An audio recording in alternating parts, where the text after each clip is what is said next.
Evangelho de nosso Senhor Jesus Cristo, segundo Mateus.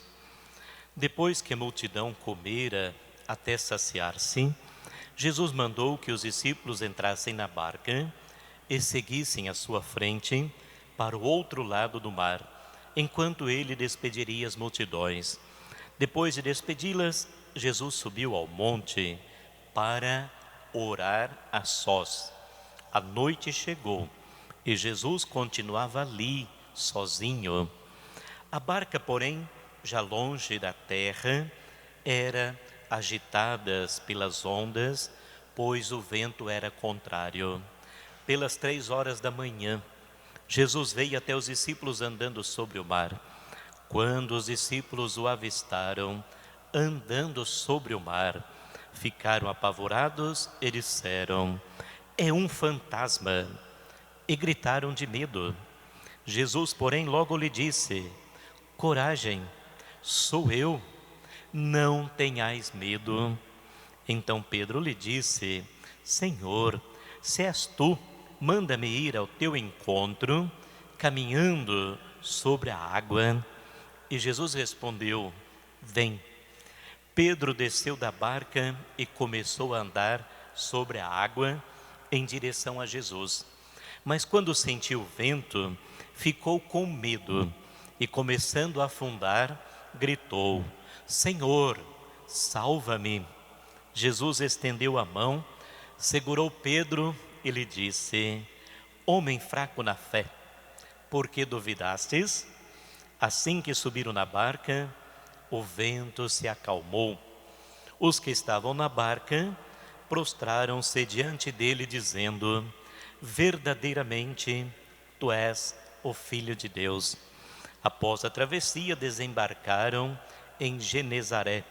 Os habitantes daquele lugar reconheceram Jesus e espalharam a notícia por toda a região.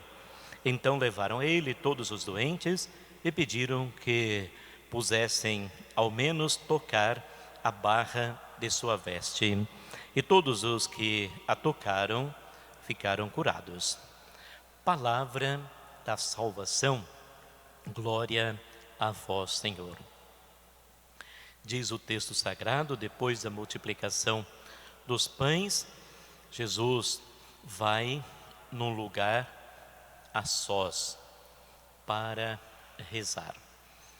Jesus nos ensina continuamente que depois de cada acontecimento da nossa vida, bom ou não, devemos rezar, agradecer a Deus, pedir a luz, renovar a nossa fé, a nossa espiritualidade.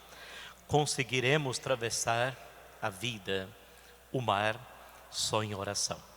Só na maturidade cristã, na espiritualidade, que nos faz ir além. E a fé é essa condição de atravessarmos o mar da vida. E todos nós precisamos atravessar. Os discípulos estão atravessando ali, simbolizado por essa barca, e Jesus caminha sobre a água e vai ao encontro deles. A água, nesse lugar aqui, tem o sentido de mundo, de desafios.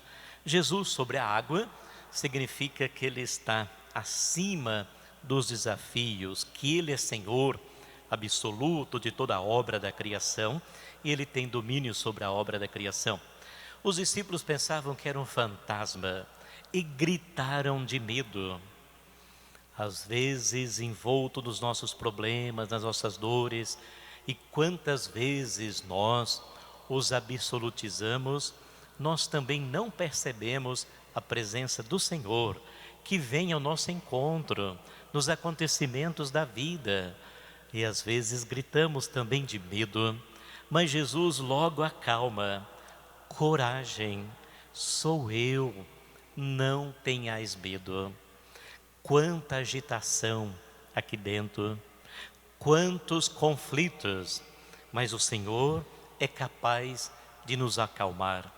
O Senhor é aquele que é capaz de nos refazer. Mas tudo isso tem um preço, mas não um custo material. O preço é a fé. Por isso, quando Pedro tem esse diálogo com Jesus, ele diz: se de fato és o Cristo, o Mestre, manda que eu caminhe sobre as águas. E Jesus disse: vem. E o primeiro momento foi tudo tranquilo, Pedro caminhou. Mas, diz o evangelista, quando o vento começou, as águas ficaram agitadas, Pedro ficou com medo e teve a sensação que estava afundando. Fica imaginando que um primeiro momento da nossa vida, nós caminhamos também sobre as águas de maneira muito tranquila, no início da nossa vocação, no início da nossa consagração, no início do nosso namoro, do nosso casamento, no início de um novo trabalho, na vida profissional, no início de uns estudos. Um primeiro momento tudo vai bem. Quando as águas se agitam, nós sentimos medo, sentimos insegurança. Pedro parece que tinha fé em Jesus, porque ele grita por Jesus. Ele não tinha, parece, uma confiança nele mesmo. E quando nós não temos essa segurança em nós, nós podemos buscar segurança em Jesus Cristo. Podemos gritar por Ele. Ele nos adverte, mas ao mesmo tempo nos socorre. Significa que precisamos renovar a nossa fé a cada dia. Uma vez que somos batizados, temos a graça, mas nada está pronto na nossa vida. Precisamos continuamente renovar essa experiência da fé, a nossa espiritualidade e essa comunhão com o Senhor, através da oração, através da palavra, através da Eucaristia, mas aberto também para os acontecimentos da vida. A fé nos dá discernimento e faz-nos acolher Jesus, e nos dá força, nos dá coragem, na certeza de que o Senhor caminha conosco. Pois mais uma vez o Senhor nos diz: coragem, sou eu, não tenhais medo. Recebe, Senhor, a palavra.